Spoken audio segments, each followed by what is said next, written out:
When you point the toe up, you're going to feel a stretch in the calf, or when you flex the foot. When you point your toe down, you're going to feel the stretch in your thigh, inner thigh. So you're shifting the muscles that you're stretching here. So you're going to flex the toe, which is also super good for the ankle. You'll feel the stretch in the calf, and then point your toe and you'll feel the stretch in the thigh. So we're going to flex and point. 2 more times. Flex and point, and 1 more time.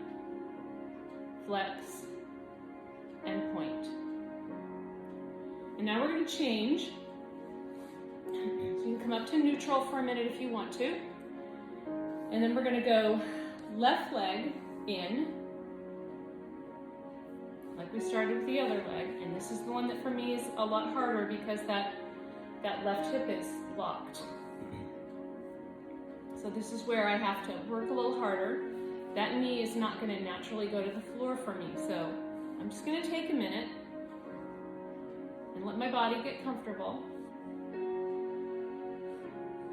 I'm just giving it a little bit of a stretch by pushing. And then I'm going to take my right leg and I'm going to wrap it behind. And now that knee's down and this knee's closer. Pushing myself forward off the tailbone.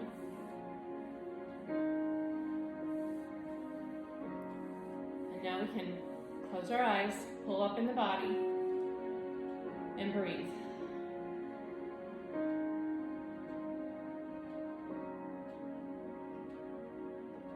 Just try to let everything relax.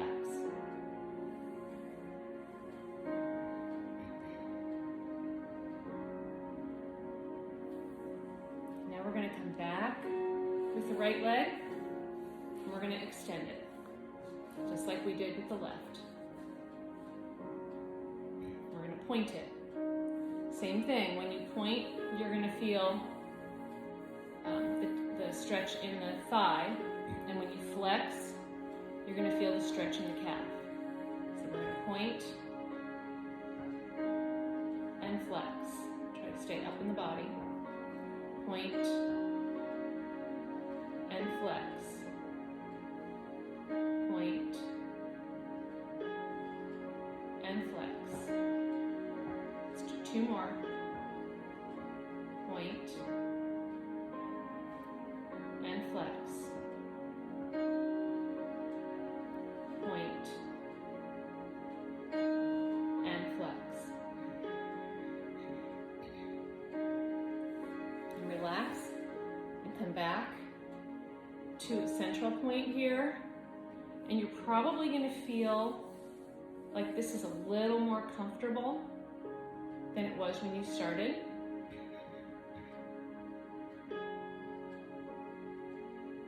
And finally, we're going to do, within this part 2,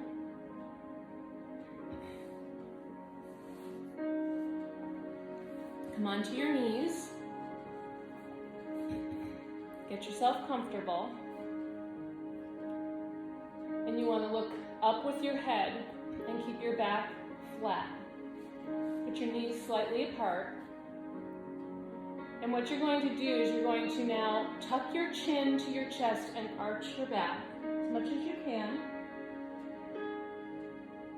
And then go back to face up, flat back. Try not to let your shoulders come up in your ears. So we're going to tuck the chin, arch back, face up, flat back. 2 more times. Tuck the chin, flat back.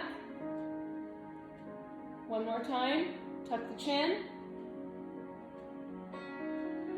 And flat back.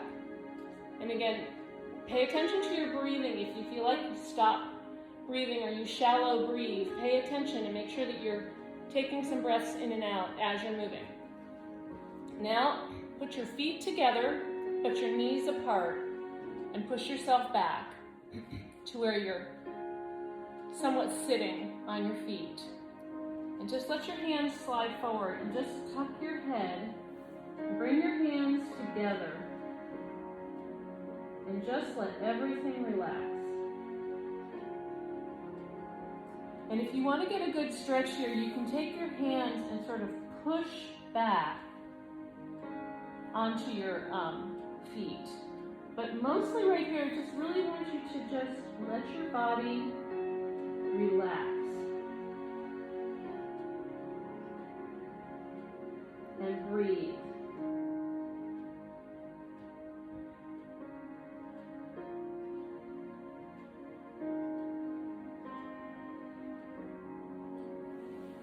And then you can come up.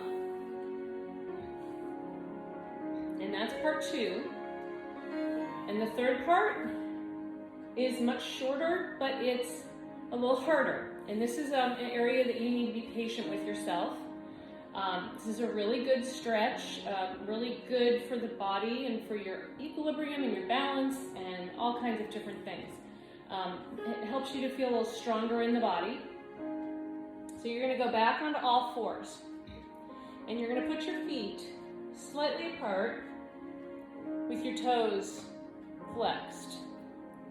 And what we're going to do is we're going to push up, get our body into sort of an upside down V shape here. Try to rock your heels toward the floor. You may not be able to get your heels all the way to the floor, and that's okay. But you can push with your hands a little bit and rock your feet. And then you can bend your right knee and work on just the left foot. And then you can bend the left knee and work on just the right foot. Bend the right, bend the left. Bend the right, bend the left. And then go back to both. And come back down to your knees for a moment. I'm going to adjust myself here a little bit. And we're going to go back into our upside down V. Some people call it downward dog. I don't like that name. I just call it upside down V. We're going to go back into it one more time. And what you're going to do at this point is move your left foot a little more to the center and lift your right leg. And if you want to, you can pump it. 1, 2, 3. And then come down. Put your right foot center and lift your left leg. And then pump it. 1, 2, 3. And then come down. Go back to center. Open your feet apart. Push your heels down. And come back down to your knees. Now I'm just going to add here, when I first started working on that position, I couldn't do it. So you may not feel like you can do that upside down V. I want you to be careful with it. I don't want you to fall on your head. I don't want you to, injure anything. And so you may want to start here and lift the leg behind you. And then do a pump. 2, 3. Keep your head up. Bring your knee in. Lift your leg.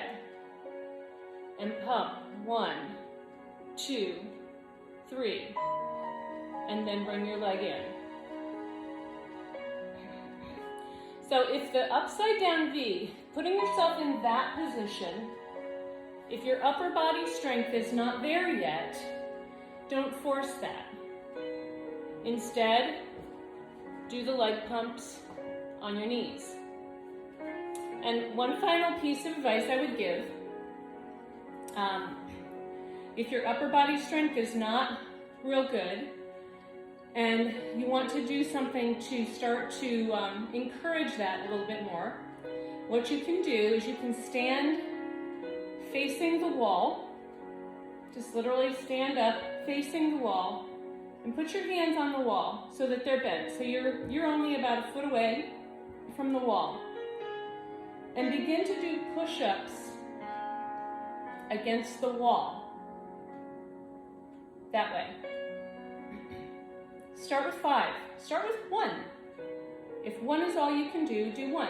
But try to do 5 against the wall, feet apart, just slightly underneath your hips.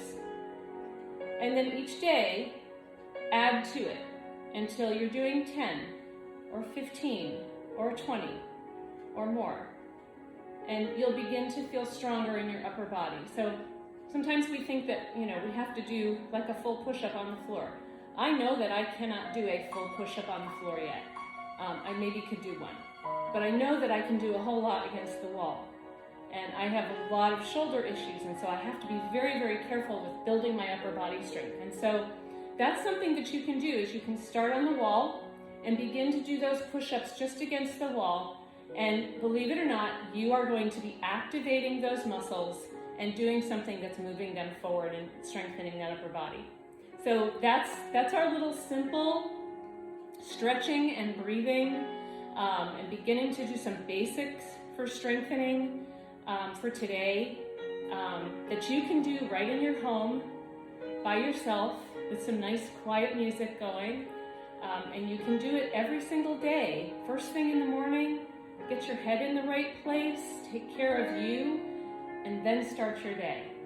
And so I want to thank you for taking time to watch this, because for me it is stepping out of my comfort zone to share what I do each morning, and I have some cardio activities that I also do on mornings, and maybe I'll get a little more bold, and maybe I'll video one of those for you as well. So I hope that this is helpful and that you find that it's beneficial to you. Thanks so much.